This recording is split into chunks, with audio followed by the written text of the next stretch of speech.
Hello, everybody. Scott Golden here with the Pro Wrestling Logic YouTube channel and the NWA Crockett Cup Night 2 event. This is a bit delayed, obviously, with review from March 20th. So we're almost, about a week and a half late. But anyhow, just haven't been able to get there. Meant to get there. Anyway, Commonwealth Connection joins Kyle Davis at the podium. Stopping to look at the Crockett Cup, and Doug Williams speaks first, saying he's a little banged up. And Sorbity's ready to make the finals with Harry Smith. Smith is new to the NWA, but teaming with Doug Williams is an honor for him. Williams also talks about Nick Aldis going for the NWA World Heavyweight Championship.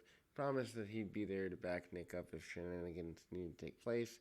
And Aldis is going to win the gold, and he and Smith are going to win the Crockett Cup. Mims defeats AJ Kazana, a solid match, I guess, opening the pre-show. Mims and Kazana exchange shoulder tackles with neither really getting an advantage. Mims does drop down and locks on a headlock. Mims nails with two clotheslines, turns it into a stun gun. Mims then hits another one.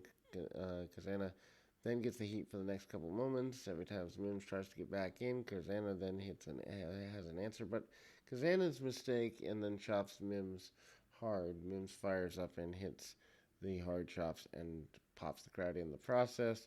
Kazana then goes right after the throat and works on a sleeper hold. Kazana then comes back with a bear hug, but Mims hits a headbutt in the corner and a backsplash, a lariat. Mims hits a slam for the 3 count. Darius Lockhart was backstage with Mae Valentine and then talks about how he's going to overcome his opponents and win the NWA Junior Championship. Cryon and the OGK, Mike Bennett and Matt Taven defeat Team Gold Rush, Clearwater, Marshy Rocket, Black Jeeves with Austin Idol and Magic, Jake Dumas, and the Fixers, Legursky and Bradley in a tag team war match. I hate these multi-person matches. I've made that clear. This is no different. OGK is a great tag team, and I just wish they'd been left to tag team expertise, but I gotta grab my phone, so we'll be back in 2 shakes of a lamb's tail right after this.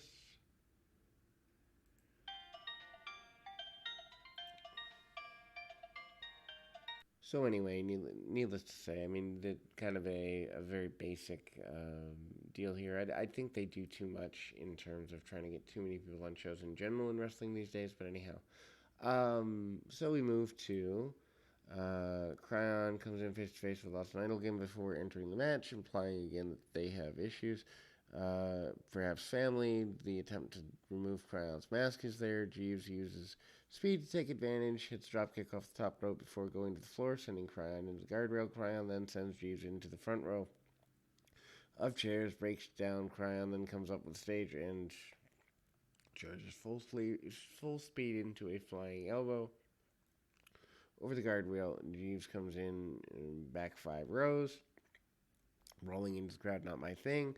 Austin comes back in the announce desk and then screams, Tim Storm, he should have been a DQ. Back in the rings, Jeeves manages to consider Cryon and get a flatliner on him. Go for a 2 count. Cryon then dodges and hits double stomp on Jeeves and hits Death Valley Driver on Jeeves' pinfall. Fixers and Dumas have gotten into the match yet, but Mashi Brackett comes in and is on the verge of making it. That doesn't work for Cryon. Almost immediately taps out. Crossface, Clearwater rushes in, big boot on Cryon and puts his face on the ropes, cheating, and scores a pinfall on Cryon. Clearwater then attacks Dumas, but then that doesn't work well for him. Dumas puts a cigarette out on Clearwater's mouth and then super kicks him with it. Goofy spot, but everyone loves super kicks because, well, the Young Bucks have killed the move. Anyway, Wrecking Ball powered by Sugary Cereal comes in and takes out Clearwater with a power bomb. Wrecking Ball splash 3 count, eliminating Team Gold Rush. Mike Bennett comes in, but Legursky lives up to his name and is a Wrecking Ball. Wrecks on things. Bennett then has no quit and continues to fight through. Bennett hits a couple of super kicks to the face and then a third to the knee before huge running forearm to the face of Wrecking Ball and putting a pin on him. Jay Bradley then comes in and eats Bennett's chops. Hits a side kick on Bennett. Taven rushes in and hits the climax on Bradley before hitting a frog splash for the pinfall. Then we go to Jack Stane with Mae Valentine, and he reminds us he still has a title shot promised to him. Championship Series, treating it a stepping stone to climb back to being the best in pro wrestling. PJ Hawks defeats Alex Taylor with Captain Yuma. Um, this is short. It's a really decent match for what it is, despite recent issues. Yuma seems still to be supporting the ill-begotten accompanying Taylor to the ring. Taylor and Hawks exchange technical wrestling holds, and they open the match in that way. A little bit of amateur wrestling. Hawks hits a gut wrench suplex on Taylor. Yuma then gets back up to the apron and then goes down pretty easily. Good wrestling skills, hits a back suplex and misses a super kick. Taylor then hits a heel kick and a Falcon Arrow and a 2 count. Hawks then hits a back suplex and hits a Clover Leaf submission for the victory in the process. Captain Yuma tries to talk to Taylor after the match but doesn't get very far. Main show opens with Joel Galley running down the main card, and then they move right into the Crockett Cup. Briscoes, Jay and Mark defeat the Cardonas, Mike Knox and VSK. Crockett Cup semifinal. Decent enough match. Briscoes are decent worker. VSK's in the ring for the majority of the contest. Knox obviously can't keep up with the Briscoes because of his size and lumbering style. He tag in, do power moves, and sends everybody away. VSK and Mark Briscoe start the match fast-paced. Briscoe does some kung fu before Jay comes in, hitting a running boot on VSK, sending him down to the mat. They work over VSK for a good part of the match, which is wise booking because there's no way Knox could keep up. Mark Briscoe comes in off a hot tag and hits some palm strikes on VSK, and then shrugs them off and sends Mark towards Knox. But Mark is in the air, hits a dropkick on Knox before taking out VSK. VSK hits Uranoche on Mark, but Jay gets up and puts Knox on the apron, and VSK leading to the Briscoes hitting a Doomsday device for the pinfall victory. Commonwealth Connection, Doug Williams and Harry Smith defeat Law of Rebellion, Beast of 666 and Mecha Wolf in the semifinal match. There is a botch towards the end of the match that hurts the flow of the match a bit, but the tag match itself is pretty good. Harry Smith slams Beasta around the ring in the beginning of the match, and the crowd's happy with this. Mecha Wolf and Beasta act like heels in the match, which makes sense. Harry Smith is well liked, so he gets in and cuts things off. Smith works over the leg of his opponents, going for kicks and submissions, kind of bringing in an MMA style. Williams eventually tags in, and La Rebellion starts off in the action. Rebellion missed Mark of the Beast on Williams, and but recovers enough. Harry Smith shoves Mecha Wolf to the floor, and Harry Smith hits a huge power slam off the ropes on Beaster for the pinfall. Pope comes out to talk to Kyle Davis and calls him Textile Kyle, but Pope then brings about his concussion issues. Anthony Mayweather defeats Jack Stane to retain the championship. Finishing the match is cool enough. Mayweather sells the knee really well throughout. The injury to the knee is the major part of the match. Mayweather goes right after Dane, hitting a big splash. Dane comes back up after a few minutes and eats a suicide dive and many others before Dane is finally able to attack on Mayweather's knee. Dane then begins to work over the knee and chop Mayweather down. Every time Mayweather tries to run a comeback, Dane then cuts him off with a cheap shot and sends the ref in as a distraction. Dane is smiling after the match and gives a slight nod before winking at the camera. Dane also continues the beatdown on Mayweather's knee, giving Dane started throwing some good shots. Mayweather counters into an armbar, MMA style, and taps Dane out immediately. Jack Dane defeats Anthony Mayweather to win the title here. And then Dane proved to be a decent heel, but he gets clean win because the beatdown happens after the match. Basically, he cashes in his guaranteed title shot. Dane immediately calls for the belt and hits a lariat on Mayweather and pinned him, winning the national championship. The Hex, Allison Kay, Marty Bell defeats Kenzie Page and Ella Envy, retaining the women's tag team championship. Not a bad match. Bell is good at selling. That's about it. And then Allison Kay comes in and carries the offense of the match. Hex gets an early advantage over Kenzie Page. Ella Envy tries to do twin magic with Page. It doesn't work out very well. They look nothing alike, so that doesn't work. Allison Kay is not direct and elbows Kenzie Page, tries to sneak back in. Page and Ella Envy were eventually able to get an advantage over Marty Bell, pulling her hair. Bell ducks a kick from Envy at one point and then accidentally hits Page. Bell hits hard forearm, and Envy tags out to Allison Kay, who seeks and destroys Ella Envy. Hex hit the Hex mark, marks the spot on Envy for the win. Hype video recapping the NWA Junior Heavyweight Tournament, which highlights all the action leading up to things. Homicide defeats Colby Carino with the Fixers, Darius Lockhart, and Austin Aries for the NWA Junior Championship. Not a fan of this. The match is fine, but the wrong guy won. Homicide is not a guy that I put something on at this point in his career. Basically, I guess it's good for the fans because it was Homicide's birthday or something. The NWA does follow through. The Fixers are sent to the back before the match starts. The match is obviously fast. Aries hits a dive to the floor on Lockhart. Homicide does a suicide dive on Aries. Carino hits a spear. Then Lockhart hits a missile dropkick on Carino. Lockhart encounters a tilt-a-whirl slam from Carino into a squash for a 2 count. Carino then hits the Olympic slam and on Lockhart, but Lockhart hits the lariat, turning Carino inside out. Homicide and Aries isolates both younger men in the opposite corners to decide to have a chop battle. Homicide wins. He bites Carino, and Aries yells, "I'm a vegan," and refuses to bite Lockhart.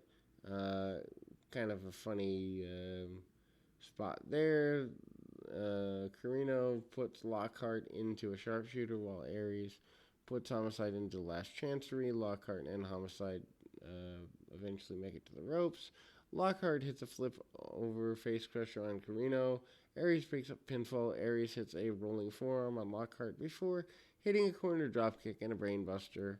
But Homicide breaks up. Homicide hits a Koji cutter and Aries before hitting the cop killer on Carino for the pinfall.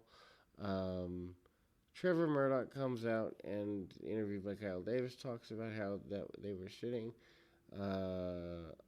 home on concussion protocol while he's okay with Nick Aldis getting the title shot. It only took Aldis a minute when blood leaks out of his head that Aldis tries to step over him and get the title shot and didn't sit right with him. Murdoch then turns to Cardona, saying that Cardona talked a lot about Murdoch and the NWA all over the internet and how the NWA sucked and Murdoch was worthless and he's coming for Cardona. Murdoch is also upset fans cheered Cardona when he lost, but he's done pulling punches. Good promo. Could be a attempted heel turn here. Camille defeats Kylie Ray and Chelsea Green to retain the Women's Championship. Good match here. Camille is really, really good and carries herself well as champion. Kylie Ray and Chelsea Green are great, and they bring the best out of Camille.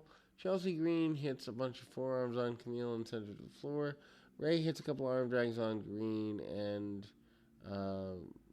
Camille basically stays on the floor. She doesn't listen when she's told to do this. Comes in with a sidewalk slam on Ray. Gets 2 count for her trouble. Green then tries to steal a pin after gut wrench suplex, but Camille dumps her on the floor for her trouble. Camille then misses a corner charge, and Kylie Ray hits several stomps in the corner and then said she's strong to the audience before trying an Irish whip. Camille then floats over her and then pops up and takes Ray out with a big boot. Camille is ready and really getting good. Camille and Green seemed to see Ray as the weak link of things. Green then hits double elbows on Camille, and Ray counters to try and go after Camille while hitting the occasional move on Ray to keep them away.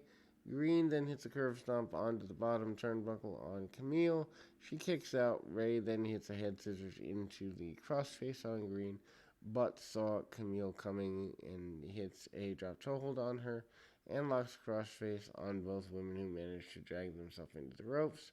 Chelsea Green hits a Tower of Doom powerbomb on Camille and superplex Ray into the ring. Green covers Ray. Ray kicks out. Camille and Ray both hit a bunch of strikes, and then kicks her and says, "Oops," and that gets a good crowd reaction.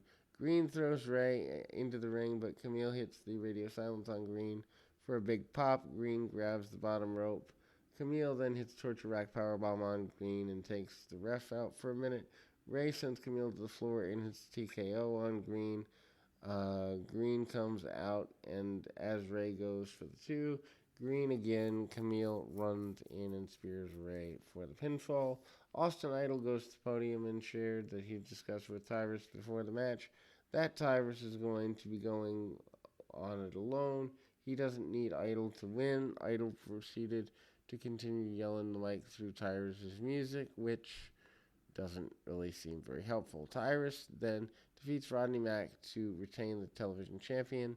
Man, this match is not good, but Tyrus is repeatedly probably the worst wrestler on a national level at this point. Tyrus is in a little bit better shape. It's basically one-sided. Tyrus does slow plotting uselessness, and Tyrus is moving better. He's in decent shape. He's just a little faster at being not in good shape. Max struggles to roll Tyrus over. Tyrus struggles to roll him. They're both close to the ropes, breaking up a pinfall. Tyrus hits a heart punch and pins Rodney Mack in a match that never should have happened.